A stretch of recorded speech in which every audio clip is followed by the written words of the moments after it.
بسم اللہ الرحمن الرحیم۔ گمنام ہیروز کے معزز ناظرین و سامعین، السلام علیکم۔ ڈاکٹر محمد اونیب سلیمی کے ساتھ آپ سن رہے ہیں دیوتا۔ تو آئیے بڑھتے ہیں کہانی کی جانب۔ آنے والوں میں سے ایک نے ریوالور نکالتے ہوئے کہا، خبردار، کوئی اپنی جگہ سے حرکت نہیں کرے گا۔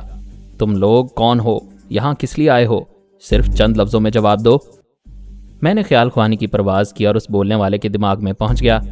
جب مجھے اس کے دماغ میں جگہ ملی تو میں نے اپنے جاسوس سے کہا، یہاں سے بھاگ جاؤ۔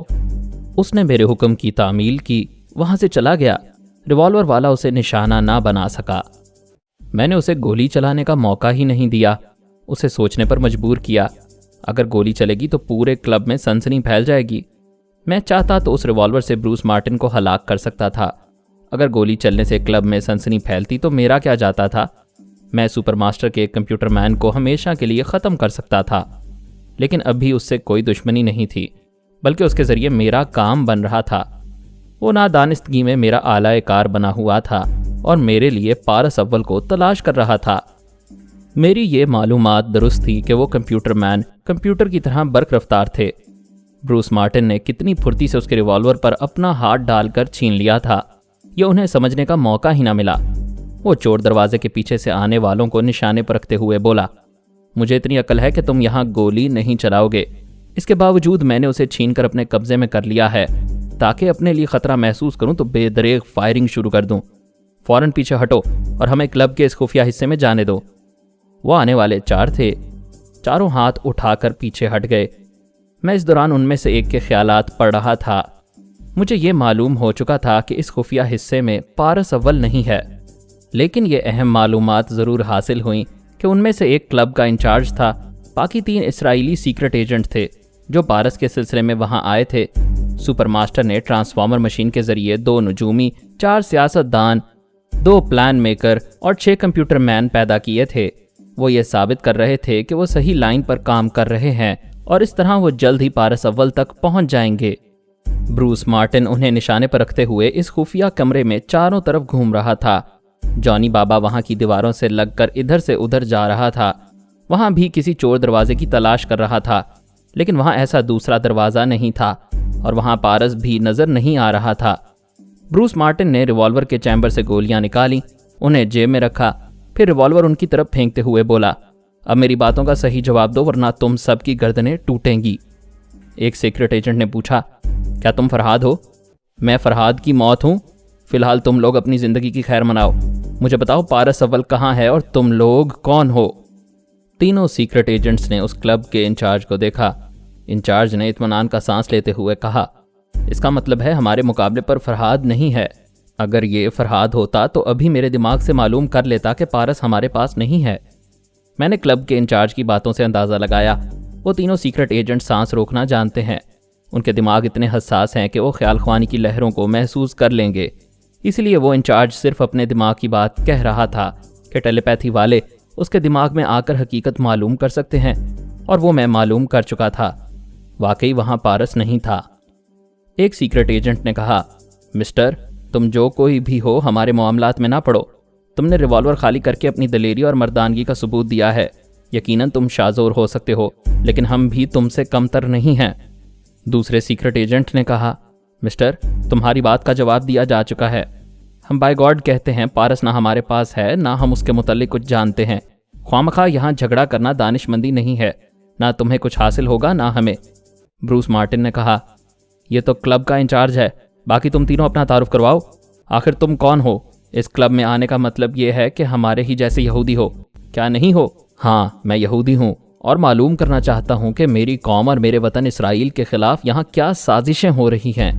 ایک سیکرٹ ایجنٹ نے کہا، تم ہمارے وطن سے محبت بھی کرتے ہو، اپنی قوم کی بھلائی بھی چاہتے ہو اور خامخواہ یہاں گھس آئے ہو۔ یہاں سے جاؤ، ہمارے کچھ اہم معاملات ہیں جنہیں سب کو نہیں بتا سکتے۔ اگر بتانا ہوتا تو اس کلب میں سبھی ہمارے یہودی بھائی ہیں۔ بروس مارٹن نے کہا، یہاں تم لوگوں کا اہم معاملہ صرف ایک ہی ہو سکتا ہے اور وہ ہے پارس اول۔ تم ٹھیک کہتے ہو، ہم اسی سلسلے میں یہاں آئے ہیں، اسے اس ملک سے لے جانا چاہتے ہیں، لیکن یہ اتنا آسان نہیں ہے۔ بروس مارٹن نے کہا، مجھے بتاؤ وہ کہاں ہے، میں تم لوگوں کی مدد کروں گا اور اسے اس ملک سے باہر پہنچا دوں گا۔ ایک سیکرٹ ایجنٹ نے کہا، اگرچہ ہم اسی کام سے آئے ہیں لیکن ہماری معلومات محدود ہیں، ہمیں صرف اتنا ہی بتایا جاتا ہے جتنا ہمیں کام دیا جاتا ہے۔ فی الحال ہمارے لیے یہ حکم ہے کہ ہم اس کلب کے انچارج سے ملاقات کریں اور اسے اپنا پتہ ٹھکانہ بتا دیں۔ جیسے ہی حالات سازگار ہوں گے ہمیں بتایا جائے گا کہ پارس کو کس جگہ پر رکھا گیا ہے، ہم پھر وہاں تک پہنچیں گے اور اسے لے جائیں گے۔ بروس مارٹن نے کہنے والے کے منہ پر ایک الٹا ہاتھ رسید کیا۔ وہ لڑکھڑا کر پیچھے گیا۔ اس کے ساتھیوں نے حیرانی سے دیکھا کہ مار کھانے والے کے اگلے دانت ٹوٹ گئے تھے، منہ سے خون نکل رہا تھا، اس طرح جیسے وہ خون کی کیک کر رہا ہو۔ وہ سیکرٹ ایجنٹ موم کے بنے ہوئے نہیں تھے۔ انہوں نے بروس مارٹن پر حملہ کیا، ایک نے آگے سے دوسرے نے پیچھے سے، مگر وہ اپنی جگہ اطمینان سے کھڑا رہا۔ وہ گھوم گھوم کر اس پر حملہ کرنے لگے۔ ایک نے ذرا دور جا کر چھلانگ لگائی، پھر اسے فلائنگ کک ماری۔ بروس مارٹن نے اسے اس کی ٹانگ سے پکڑ کر ایک طرف پھینک دیا۔ دوسرے کے سر پر کراٹے کا ایک ہاتھ مارا تو وہ چکرا کر رہ گیا۔ دونوں ہاتھوں سے اپنا سر تھام کر آنکھیں پھاڑ پھاڑ یوں دیکھنے لگا جیسے آنکھوں کے سامنے اندھیرا چھا گیا ہو اور کچھ دکھائی نہ دے رہا ہو۔ دو سیکرٹ ایجنٹ بری طرح زخمی ہو گئے تھے۔ میں آسانی سے ان کے دماغوں میں پہنچ گیا۔ ان کا یہ بیان درست تھا کہ ان کے بڑے انہیں صرف کام کی حد تک معلومات فراہم کرتے ہیں۔ انہیں یہ نہیں بتایا گیا تھا کہ پارس کو کہاں چھپا کر رکھا گیا تھا۔ صرف اتنا ہی کہا گیا تھا کہ حالات سازگار ہوتے ہی انہیں وہ جگہ بتائی جائے گی، پھر وہ پارس کو وہاں سے نکال لے جائیں گے۔ لیکن بروس مارٹن ان پر اعتماد نہیں کر سکتا تھا۔ وہ انہیں جھوٹا اور فریبی سمجھ کر ان کی پٹائی کرتے ہوئے کہہ رہا تھا، اگر تم لوگ زندہ رہنا چاہتے ہو اور ٹوٹنا پھوٹنا نہیں چاہتے تو سیدھی طرح پارس کا پتہ بتا دو۔ وہ سیکرٹ ایجنٹ اپنے ملک کی طرف سے بڑے بڑے کارنامے انجام دے چکے تھے۔ انہیں خوب سوچ سمجھ کر ان پر بھروسہ کر کے ان کے بڑوں نے انہیں پیرس بھیجا تھا۔ یہ بہت اہم مشن تھا، لیکن اسی اہم مشن پر آنے والے نہایت ہی باصلاحیت اور بہترین فائٹر ہونے کے باوجود مار کھا رہے تھے۔ ان کی سمجھ میں یہ نہیں آ رہا تھا کہ ان کے مد مقابل انسان ہے یا مشین۔ وہ قسمیں کھا رہے تھے، اپنی سچائی کا یقین دلا رہے تھے، لیکن وہ یقین نہیں کر رہا تھا۔ نتیجہ یہ ہوا کہ وہ بری طرح ٹوٹ پھوٹ کر رہ گئے، فرش پر ایسے گرے کہ پھر اٹھ نہ سکے۔ بروس مارٹن ان کی طرف سے مایوس ہو کر جانی بابا کے ساتھ وہاں سے نکل آیا۔ میں ان تینوں سیکرٹ ایجنٹوں کے دماغ تک پہنچنے کے باوجود پارس تک نہ پہنچ سکا۔ بروس مارٹن بھی جی بھر کے ان کی پٹائی کرنے کے باوجود ناکام واپس گیا تھا، لیکن اس بات کی تصدیق ہو گئی تھی کہ پارس اسی شہر میں ہے۔ بروس مارٹن نے ٹرانسمیٹر کے ذریعے اس کی اطلاع رابرٹ رینگو اور اپنے پلان میکر ایڈم گرین برگ کو دی تھی۔ پلان میکر نے کہا، میں ان تینوں سیکرٹ ایجنٹوں کے پیچھے اپنے جاسوس لگا رہا ہوں، تم دونوں کمار خانوں میں جاؤ، جانی بابا کو کمرے میں چھوڑ دو۔ وہ ایک کمرے میں بیٹھے ٹرانسمیٹر پر گفتگو کر رہے تھے اور میں اعلیٰ بی بی کے ذریعے سن رہا تھا۔ پھر انہوں نے جانی بابا کو وہیں چھوڑ دیا۔ میں نے رسونتی کو مخاطب کیا، اس وقت آدھی رات گزر چکی ہے، کیا تم سونے جا رہی ہو؟ ایک بیٹا در بدر بھٹک رہا ہے، میں بھلا کیسے سو سکتی ہوں؟ البتہ تمہیں مشورہ دیتی ہوں تھوڑی دیر آرام کر لو، میں اسی لیے آیا ہوں، تھکن محسوس کر رہا ہوں، سونا چاہتا ہوں۔ تم ان جاسوسوں کے ذریعے رابرٹ رینگو اور بروس مارٹن پر نظر رکھو، کوئی خاص بات ہو تو مجھے جگا دینا۔ میں رسونتی اور اعلیٰ بی بی سے رابطہ ختم کر کے اس چھوٹے سے بنگلے میں آیا جہاں فی الحال قیام کر رہا تھا۔ اس کے ایک کمرے میں ماسٹر ببلو سو رہا تھا۔ میں دبے قدموں بنگلے کے اندر آیا تاکہ آہٹ سے اس کی نیند میں خلل نہ ہو۔ میں نے اس کمرے کے پاس سے گزرتے ہوئے کھڑکی سے دیکھا، اندر زیرو پاور کا بلب روشن تھا۔ وہاں کی نیم تاریکی اور نیم روشنی میں ایسا لگا جیسے بستر پر پارس اول سو رہا ہے۔ وہی قد اور وہی جسامت تھی۔ اگر اس کے چہرے پر ہلکا سا میک اپ کر دیا جاتا تو وہ مکمل پارس اول بن جاتا۔ چونکہ اس کے چہرے پر نیم تاریکی تھی، وہ واضح نہیں تھا، اس لیے میک اپ کے بغیر بھی پارس ہی لگ رہا تھا۔ میں اپنے کمرے میں آ کر بستر پر لیٹ گیا۔ تھوڑی دیر تک چاروں شانے چت پڑا سوچتا رہا، خدا جانے میرا بیٹا کہاں ہوگا، اس وقت آرام سے کہیں سو رہا ہوگا یا نہیں۔ پھر میرے دل نے کہا، شیبہ ہم سے نادانستگی میں چاہے کتنی ہی دشمنی کرے، پارس سے نہیں کرے گی، اسے ٹیلی پیتھی کی لوری سنا کر سلا چکی ہوگی۔ میں نے اپنے دماغ کو ہدایات دی، پھر گہری نیند میں ڈوب گیا۔ صبح 5 بجے میری آنکھ کھلی، میں بنگلے سے باہر آیا، پھر ہلکی پھلکی ورزش کرنے لگا۔ اس کے بعد باتھ روم میں چلا گیا۔ اعلیٰ بی بی سے رابطہ قائم کر کے پوچھا، کوئی خاص بات؟ اس نے جواب دیا، جو سپیکر ان کے کمرے سے منسلک ہے اسے میں نے اپنے سرہانے رکھا تھا تاکہ وہ رات کے کسی بھی حصے میں واپس آئیں تو ان کی آواز سے میری آنکھ کھل جائے، لیکن وہاں خاموشی ہے۔ معلوم ہوتا ہے وہ رات بھر غائب رہے اور اب تک واپس نہیں آئے۔ اچھی بات ہے، میں رسونتی سے معلوم کرتا ہوں۔ پھر میں نے رسونتی کو مخاطب کر کے پوچھا، کوئی خاص رپورٹ آئی؟ یوں تو سنانے کو بہت سی باتیں ہیں، لیکن ایسی کوئی بات نہیں ہے جو ہمیں اپنے پارس تک پہنچا دے۔ کیا وہ لوگ اب تک اپنے کمرے میں واپس نہیں آئے ہیں؟ وہ دونوں 2 مختلف قمار خانوں میں صبح 5 بجے تک تاش کھیلتے رہے، پھر اپنی جگہ سے اٹھ گئے۔ رابرٹ رینگو نے اس قمار خانے کے ایک زینے کو تاڑ لیا تھا۔ اس زینے کے نیچے کاٹ کباڑ پڑا ہوا تھا، وہ وہاں جا کر چھپ گیا تھا۔ دوسرے قمار خانے میں بروس مارٹن نے بھی اپنے لیے چھپنے کی جگہ بنا لی تھی، کیونکہ وہ قمار خانہ 5 بجے کے بعد بند ہو جاتا ہے۔ میں نے اس کی بات کاٹ کر پوچھا، تم یہ کہنا چاہتی ہو کہ قمار خانہ بند ہونے کے بعد وہ دونوں اندر رہ گئے اور اب طے خانے میں پہنچ رہے ہیں یا پہنچ چکے ہیں؟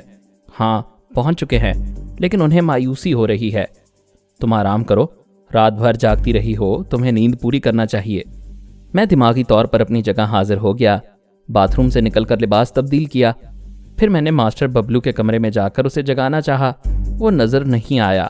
میں نے اسے آواز دی، کچن میں جا کر دیکھا، نہ تو مجھے جواب مل رہا تھا اور نہ ہی وہ نظر آ رہا تھا۔ میں نے خیال خوانی کے ذریعے رابطہ قائم کیا، کوڈ ورڈز دہرائے تو اس کے دماغ میں جگہ مل گئی۔ میں نے پوچھا، تم کہاں ہو؟ اس نے جواب دیا، میں آپ کا انتظار یہاں کر رہا ہوں۔ کہاں انتظار کر رہے ہو؟ کس نے تم سے انتظار کرنے کے لیے کہا تھا؟ آنٹی سونیا نے کہا تھا، آپ مجھے رات کے 9 بجے بنگلے میں چھوڑ کر گئے تھے۔ اس کے آدھے گھنٹے بعد آنٹی آئی تھیں، انہوں نے کہا یہاں میرے لیے خطرہ ہے، لہٰذا دوسری جگہ رات گزارنا ہوگی۔ وہ مجھے ایک لیک ویو کے سامنے گرین کاٹیج میں لے آئیں، پھر مجھ سے کہا میں یہاں آرام کروں، آپ صبح تک واپس آئیں گے۔ میں اس کی باتیں بڑی حیرانی سے سن رہا تھا۔ اس کے بیان کے مطابق وہ 9:30 بجے اس بنگلے سے گیا تھا، جبکہ میں نے آدھی رات کے بعد آ کر اسے اس کی خوابگاہ میں سوتے ہوئے دیکھا تھا۔ میں نے پھر یقین کرنے کے لیے پوچھا، کیا واقعی تم نے وقت دیکھا تھا؟ کیا تم 9:30 بجے یہاں سے گئے تھے اور ساری رات اسی گرین کاٹیج میں رہے تھے؟ جی ہاں انکل، کیا میں آپ سے غلط کہہ سکتا ہوں؟ میں رات بھر یہاں سوتا رہا، صبح سے آپ کا انتظار کر رہا ہوں۔ تم ذرا ٹھہرو، میں ابھی تم سے رابطہ قائم کرتا ہوں۔ میں نے سونیا سے رابطہ قائم کیا، کوڈ ورڈز دہرائے، پھر پوچھا، کیا تم رات کے 9:30 بجے میرے بنگلے میں آئی تھی اور ماسٹر ببلو کو ساتھ لے گئی تھی؟ میں پچھلے 24 گھنٹے سے ادارے میں ہوں، یہاں سے باہر قدم نہیں نکالا۔ تم یہ کیسا سوال کر رہے ہو؟ میں نے اسے مختصر طور پر بتایا کہ کس طرح ببلو کو کوئی لے گیا تھا اور میں نے آدھی رات کے بعد ببلو کو اپنے بنگلے میں سوتا ہوا پایا، جبکہ اس کا بیان ہے وہ مجھ سے تقریباً 6 میل دور گرین کاٹیج میں سو رہا تھا۔ میں یہ باتیں بتاتا ہوا اپنی کار میں آ کر بیٹھ گیا تھا، پھر ڈرائیو کرتے ہوئے گرین کاٹیج کی طرف جانے لگا۔ سونیا نے کہا، تمہیں وہاں جا کر دیکھنا چاہیے آخر معاملہ کیا ہے۔ ببلو رات تمہارے بنگلے میں بھی تھا اور گرین کاٹیج میں بھی تھا، یقیناً کوئی لمبا چکر چل رہا ہے۔ پچھلی رات کوئی عورت تمہارے میک اپ میں آئی تھی، یقیناً وہ تم سے مماثلت رکھتی ہوگی، اسی لیے ماسٹر ببلو دھوکہ کھا گیا۔ صرف مماثلت نہیں رکھتی ہوگی بلکہ کامیاب میک اپ بھی کیا ہوگا اور کامیابی سے میری آواز اور لہجے کی نقل بھی کی ہوگی، ورنہ ببلو بہت چالاک ہے، اتنی آسانی سے دھوکہ نہ کھاتا۔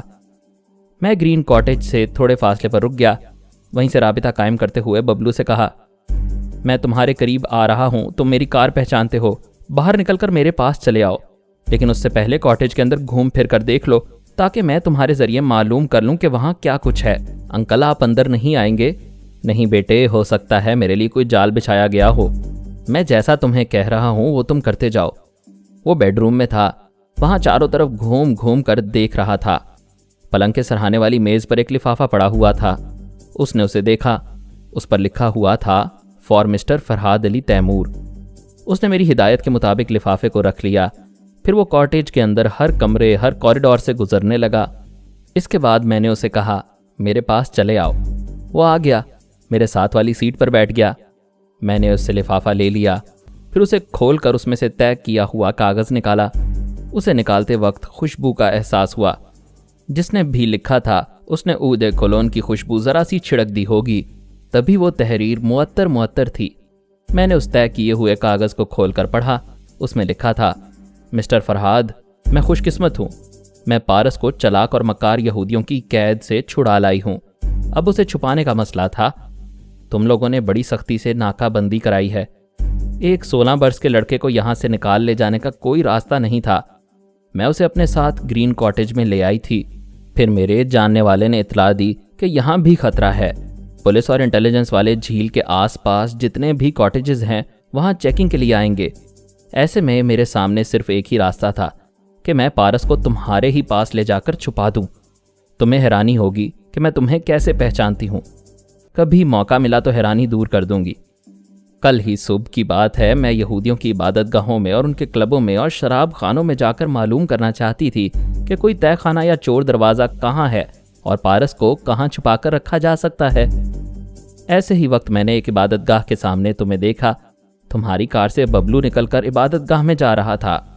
دیر تک نگرانی کرنے کے بعد پتہ چلا تم اور ببلو دوسرے جوان لڑکے کی نگرانی کر رہے ہو، اور وہ لڑکا بھی کوئی کم چلاک نہیں ہے، کسی زبردست تنظیم کے لیے کام کر رہا ہے۔ بہرحال میں نے اسی عبادت گاہ کے باہر تمہیں دیکھ لیا۔ حیرانی ہوئی کہ تم میک اپ میں نہیں تھے۔ پھر سوچا ہو سکتا ہے تم نہ ہو، تمہاری ڈمی ہو، اور ہو سکتا ہے میرا یہ خط تم تک نہ پہنچے، تمہاری ڈمی تک پہنچے۔ ویسے تم جو بھی ہو، میں اس بات کا شکریہ ادا کرتی ہوں کہ ایک رات کے لیے تمہارے پاس پارس کو چھپانے کے لیے جگہ مل گئی۔ سونیا سے میں معذرت خواہ ہوں، اس کے میک اپ میں آ کر ببلو کو دھوکہ دینا پڑا۔ مختصراً یہ کہ ببلو کو دیکھ لو، اسے کسی طرح کا نقصان نہیں پہنچایا گیا ہے۔ بالکل اسی طرح پارس کو بھی کوئی نقصان نہیں پہنچے گا۔ میں یقین سے کہتی ہوں وہ یہودی سے اغوا کر کے تمہیں بلیک میل کرنا چاہتے ہوں گے، تم سے کوئی زبردست کام نکالنا چاہتے ہوں گے۔ اگرچہ میں تمہارے بیٹے کو لے جا رہی ہوں، لیکن ایک احسان کر رہی ہوں۔ یہودیوں کی بلیک میلنگ سے نجات دلا چکی ہوں، اب تم ان کے دباؤ میں نہیں آؤ گے۔ میرا یہ احسان تم پر قرض ہے، دیٹس آل۔ نیچے کسی کا نام نہیں لکھا ہوا تھا، وہ خط ٹائپ شدہ تھا۔ میں حیرانی سے سوچتا رہ گیا، کیسی عجیب بات تھی۔ کل رات میں نے اپنی آنکھوں سے اپنے بنگلے میں اپنے بیٹے پارس کو دیکھا تھا، اور یہی سمجھ رہا تھا کہ ببلو سو رہا ہے، جبکہ وہ نیم تاریکی میں بالکل ہی پارس دکھائی دے رہا تھا۔ پتہ نہیں وہ کون تھی جس نے بڑی خوبصورتی سے مجھے دھوکہ دیا تھا، اور یہ اس کی ذہانت کا کمال تھا کہ پولیس اور انٹیلیجنس والوں سے پارس کو چھپانے کے لیے میرا ہی گھر تلاش کیا تھا۔ میں کار سٹارٹ کر کے وہاں سے چلا آیا۔ راستے میں سوچنے لگا کیا آئندہ بھی وہ پارس کو کہیں چھپا سکے گی، کیونکہ پولیس اور انٹیلیجنس والے مسلسل چھاپے مار رہے تھے، کوئی ایسی جگہ نہیں چھوڑ رہے تھے جہاں پارس کے ملنے کا امکان ہوتا تھا۔ میں نے یہ بات آلا بی بی کو بتائی۔ اس نے کہا، فرہاد، اس عورت نے جس دیدہ دلیری سے پارس کو تمہارے ہی پاس چھپایا ہے، اس سے ظاہر ہوتا ہے کہ اس کے لیے صرف ایک رات کا پرابلم تھا۔ وہ پارس کو یہاں سے نکال لے جانے کا مکمل انتظام کر چکی تھی۔ شاید وہ پارس کو ابھی یہاں سے لے جا رہی ہو، بلکہ لے جا چکی ہو۔ پولیس اور انٹیلیجنس والوں سے کہو کہ تمام ایئرپورٹس اور سرحد جانے والی سڑکوں پر سختی سے چیکنگ کریں۔ میں اس سلسلے میں غور کر رہی ہوں، تم انہیں یہ ہدایات دے کر فوراً میرے پاس آؤ۔ میں نے وہاں کے تمام ذمہ دار افسران سے رابطہ قائم کر کے بتایا کہ ایک عورت پارس کو یہاں سے نکال لے جانا چاہتی ہے، سب ہوشیار رہیں اور یہاں سے نکلنے کا کوئی راستہ اپنی نظروں سے اوجھل نہ ہونے دیں۔ میں تھوڑی دیر کے بعد آلا بی بی کے پاس آ گیا۔ اس نے کہا، فرہاد، اس عورت کے پاس پارس کو لے جانے کا ایک طریقہ ہے۔ وہ کیا؟ پولیس اور انٹیلیجنس والے 16 برس کے لڑکے کو تلاش کر رہے ہیں۔ ایسے کسی بھی لڑکے کو پیرس سے باہر جانے کی اجازت نہیں ہے، لیکن لڑکی کو تو اجازت مل سکتی ہے۔ وہ عورت پارس کو لڑکی بنا کر لے جائے گی۔ اوہ گاڈ، یہ تو میں نے سوچا بھی نہیں تھا۔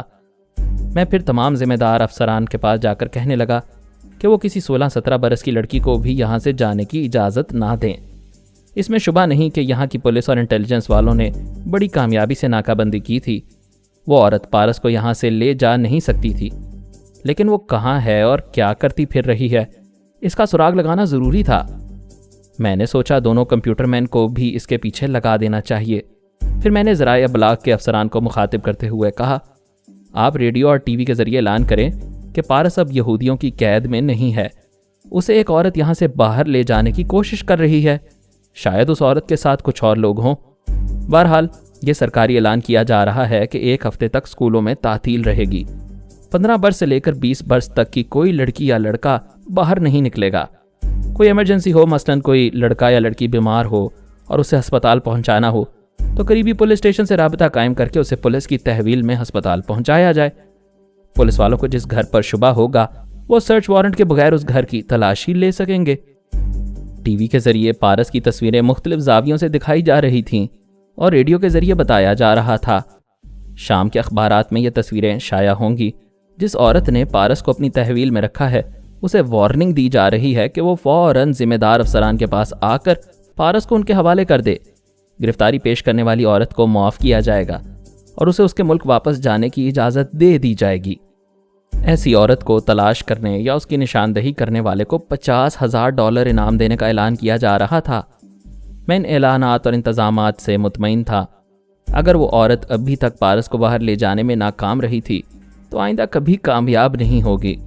پورے شہر کو ایسی پابندیوں میں جکڑ دیا گیا تھا کہ وہ ہمارے بیٹے کو صرف دھواں بنا کر ہی لے جا سکتی تھی، اور یہ ناممکن تھا۔ یہ سارے انتظامات ہونے کے بعد میں نے شیبہ کے دماغ پر دستک دی۔ اس نے فوراً سانس روک لی۔ میں نے دوبارہ دستک دی اور جلدی سے کہا، دیکھو، صرف چند سیکنڈ کے لیے چند الفاظ کہنا چاہتا ہوں۔ پارس تمہارے ہاتھ سے نکل چکا ہے۔ اگر وہ خطرناک دشمنوں کے ہتھے چڑھے گا تو تمہاری ممتا کا رد عمل کیا ہوگا؟ اگر تم واقعی اس کی ماں ہو تو میرے دماغ میں آؤ، میں جا رہا ہوں۔ میں اپنی جگہ واپس آیا۔ وہ میرے دماغ میں پہنچ گئی۔ میں نے پوچھا، جب پارس تمہارے ہاتھ سے نکل گیا تھا تو کیا تم مجھ سے رابطہ قائم نہیں کر سکتی تھی؟ میں سخت شرمندہ ہوں، بھاگ دوڑ میں لگی ہوں، ہر طرح کے انتظامات کر رہی ہوں۔ اس وقت پیرس میں اسرائیلی جاسوسوں اور سیکرٹ ایجنٹس کی پوری فوج موجود ہے جو اسے جگہ جگہ ڈھونڈتی پھر رہی ہے۔ مجھے امید ہے میں چند گھنٹوں میں پھر اسے حاصل کر لوں گی۔ تمہاری اس خوش فہمی نے ہم سب کو پریشان کر رکھا ہے۔ اگر پارس کو ذرا بھی نقصان پہنچایا اور وہ ہمیں واپس نہ ملا تو میری دشمنی تمہارے ملک اور تمہاری قوم کے لوگوں کے ساتھ تمہیں بھی مہنگی پڑے گی۔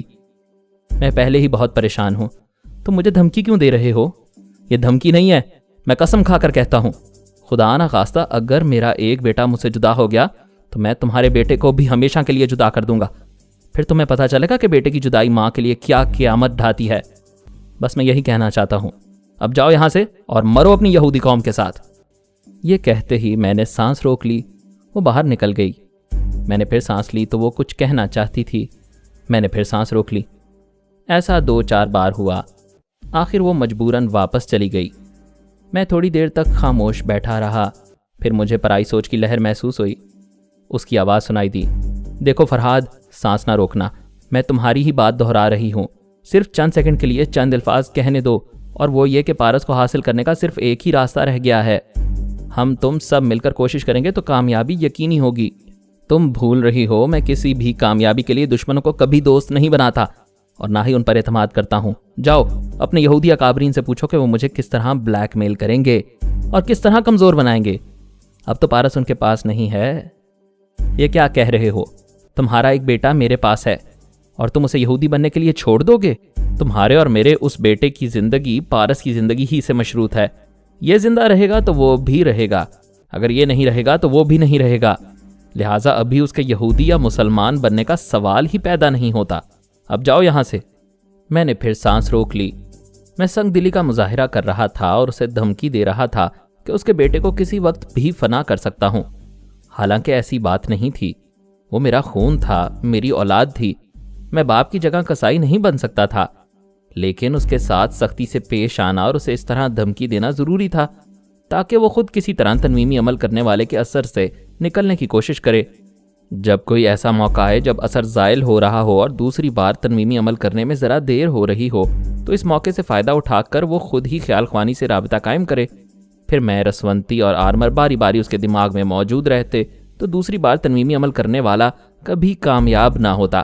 وہ دونوں کمپیوٹر مین اپنے کمرے میں آ کر بیٹھ گئے تھے اور بول رہے تھے۔ میں آلا بی بی کے ذریعے سننے لگا۔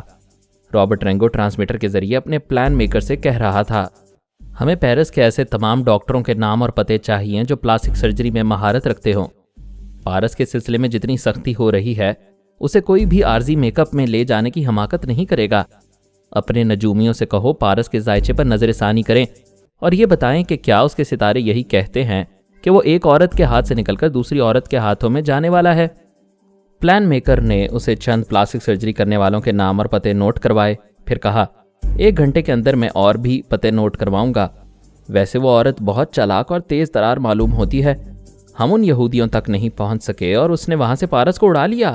اس بات کا امکان ہے کہ وہ اپنے ساتھ کسی پلاسٹک سرجری کے ماہر کو لائی ہو اور اگر ایسا ہے تو ہم اس سرجری والے تک نہیں پہنچ سکیں گے۔ اس نے آدھے گھنٹے بعد نجومی کی پیشین گوئی سنائی۔ پارس کسی نہ کسی عورت کے ہاتھ میں رہے گا، خواہ وہ عورت شیبہ ہو یا کوئی اور ہو، لیکن اس عورت کے پیچھے کوئی بڑا ملک یا کوئی منظم جماعت ہوگی۔ بروس مارٹن نے کہا، ایسی بات ہے تو سپر ماسٹر کو ہماری جگہ کسی عورت کا انتخاب کرنا چاہیے تھا، تاکہ پارس ہماری کسی عورت کے ہاتھ میں ہوتا اور ہم اس کی پشت پر ہوتے۔ پلان میکر نے کہا، تم پیشین گوئی کا آخری حصہ بھول رہے ہو۔ مرد ہو یا عورت، پارس کسی کے ہاتھ میں نہیں رہے گا۔ جس کے ہاتھ سے نکلے گا اس کے لیے مصیبت بن جائے گا۔ کیا ہم مصیبت مول لینے کے لیے آئے ہیں؟ ایسی بات ہے تو ہمیں واپس چلے جانا چاہیے۔ ہم اس لیے آئے ہیں کہ پیشین گوئی 100% درست نہیں ہوتی، کبھی غلط بھی ہو جاتی ہے۔ ہم اس لیے بھی آئے ہیں کہ انسان اپنے ہاتھوں سے تقدیر بناتا ہے، ہو سکتا ہے کہ ہماری جد و جہد نتیجہ خیز ثابت ہو۔ رابرٹ رینگو نے کہا، اس عورت کے متعلق کوئی نجومی بھی معلوم نہیں کر سکتا کہ وہ کون ہے، کہاں سے آئی ہے اور پارس کو کہاں لے جانا چاہتی ہے۔ اس کی گردن پکڑنے کا بس ایک ہی طریقہ ہے کہ کسی طرح اس ڈاکٹر تک پہنچا جائے جس کے ذریعے اس نے پارس کی پلاسٹک سرجری کرائی ہوگی۔ بروس مارٹن نے کہا، مجھے تو یہ ٹیلیپیتھی والوں کا چکر معلوم ہوتا ہے۔ اسے لے جانے والی سونیا، آلا بی بی یا پومی ہو سکتی ہے۔ خواہ مخواہ ہم لوگوں کو چکر دیا جا رہا ہے۔ یہ بات تم کیسے کہہ سکتے ہو؟ سیدھی سی بات ہے، پارس کے دماغ میں وہی ٹیلیپیتھی جاننے والے پہنچ سکتے ہیں، لیکن تنویمی عمل کے ذریعے دماغ کو لاک کیا جا سکتا ہے۔ ٹیلیپیتھی جاننے والے پارس تک نہیں پہنچ سکتے۔ اگر ایسی بات ہے تو پھر شیبہ کے تنویمی عمل کو دوسری عورت نے کیسے توڑ لیا؟ کیا فرحاد وغیرہ اس دوسری عورت کے تنویمی عمل کو نہیں توڑ سکتے؟ یہ پارس تک پہنچنے کی بات ہے۔ جو بھی اس لڑکے تک پہنچے گا وہ پہلے اسے اعصابی طور پر کمزور بنائے گا تاکہ پچھلے تنویمی عمل کا اثر زائل ہو جائے۔ اس کے بعد خود تنویمی عمل کرے گا۔ اس دوسری عورت نے یا اس کی پشت پر رہنے والے کسی عامل نے اس کے دماغ سے شیبہ کے کوڈ ورڈز وغیرہ مٹا دیے، اپنے طریقہ کار کے مطابق اسے اپنے اثر میں لیا، اور وہ عورت جہاں کہہ رہی ہے پارس وہاں ساتھ جا رہا ہے۔ آلا بی بی نے ان کی باتیں سننے کے بعد مجھ سے کہا، فرحاد، یہ کیسی مجبوری ہے کہ ہم اپنے بچے تک نہیں پہنچ سکتے؟ وہ تمہاری خیال خوانی کو قبول نہیں کر رہا ہے۔